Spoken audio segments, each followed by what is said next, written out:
So, as technically a kid, what led you to even getting into the business world? Well, honestly, it happened by accident, which now I know it was God ordained for sure. I had drove by a neighbor's house. An elderly woman was push mowing, and she probably had 2 acres, and it was so hot, and something just didn't feel right. So as I drove past her house, I backed up before I could even get to my driveway and pulled into hers, and waved her down and said, "Hey, I have a riding lawnmower," which wasn't even mine. It was my dad's mower. And I said, "I mow on Sundays." I said, "I'll come mow your yard for free. I just don't want to see you mowing out here. It's too hot." And she went inside and came back out and said, "Hey, my mom's on a fixed income and we want to pay you though." I was like, "No, absolutely not." But she really persisted to say, "I want to pay you." I said, "Okay." So she's like, 40 every other week if you'll come. And I'm like, awesome. And on the way home from that day too, a neighbor had moved in probably a month or two before and didn't have a mower. And as I was driving down to my house, I'm like, I'm already on the mower, feeling kind of good. So I mowed theirs. So they came down, the man of the house came to ours, knocked on the door and said, "Hey," said his name, and he's like, "I appreciate you mowing the lawn. Do you want to start doing mine for 60 every other week?"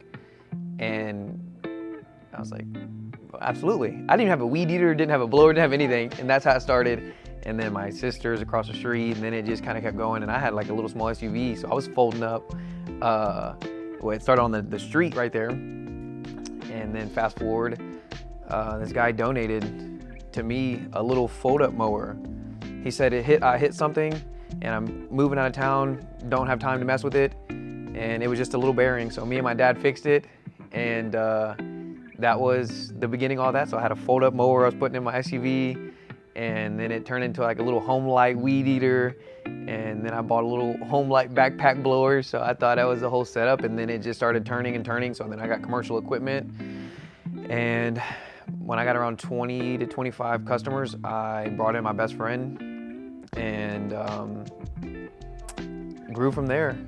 And then systemized myself into the face of it, and the marketing and the networking and managing the kind of paperwork side of it. And he was managing the guys, and got to over 240 customers and did over $250,000 the year after graduation. And that's when he was like, "Man, it's just a lot." Because if anybody knows it's run a business, employees are the worst part about the whole thing. And that's the side that he had to deal with. And when people don't show up, you gotta double your workload and double your efforts. And because people, you just can't call spur of the moment and be like, "Hey, I need you this morning." It's like, so that was really hard. And I look back on that now and realize that there's gotta be a balance in that. And there's gotta be, even more fail-proof systems to it.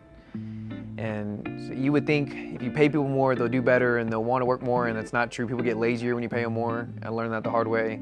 And so from there, grown, and then he ended up saying, "I want to exit from the company." So I bought him out. I kept all the assets, kept all the contracts, and continued doing it for another year. And then I grew it some more and then sold it. And by that time I was general contracting, so I was already doing larger projects and not having to worry about employees, not having to worry about maintenance of equipment. I was just managing the projects and expectations.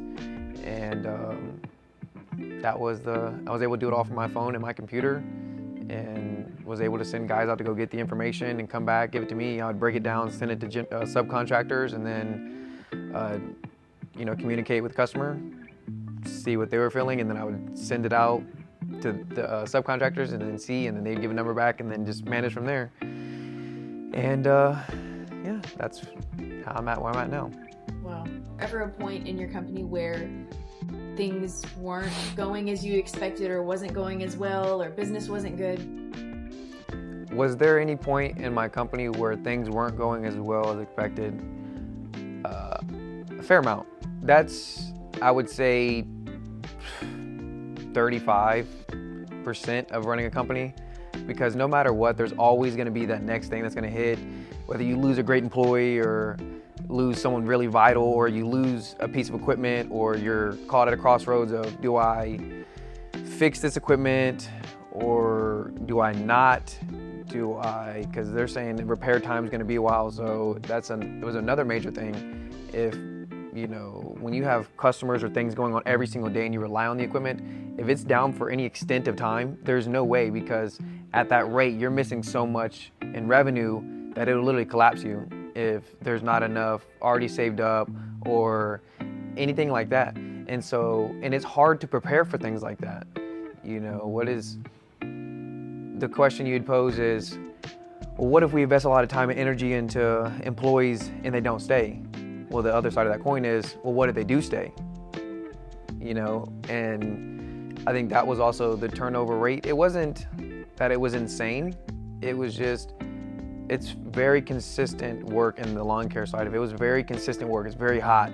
It's every single day. So Monday through Friday, we knew without a shadow of a doubt, it was clockwork, all those lawns were gonna get hit. And then you'd wake up again on Monday and it seemed like the lawn you just cut was there again. You're like, oh my gosh. And all the way through the season. And then weekends were full of mulch jobs. So I had mulch crews that were different from the lawn guys. And if the lawn guys wanted to work, then I'd pull them in for them to make side money. And it's a lot of work, There's a lot of times where I had to go out there. There's days where I'd cancel, like go into board meetings or like the city council or coffee with the mayor, and have to go get in the field. Change my whole schedule. Like, hey, I can't go to those things because guys not show up. And, there's a lot of sacrificing for sure. But failure and upsets and random little things are definitely part of business. And you just gotta rock with it and roll with it. What kept me consistent during the hardships was knowing that it's putting people in positions to do what they love. That's the first thing. That was my whole mission statement.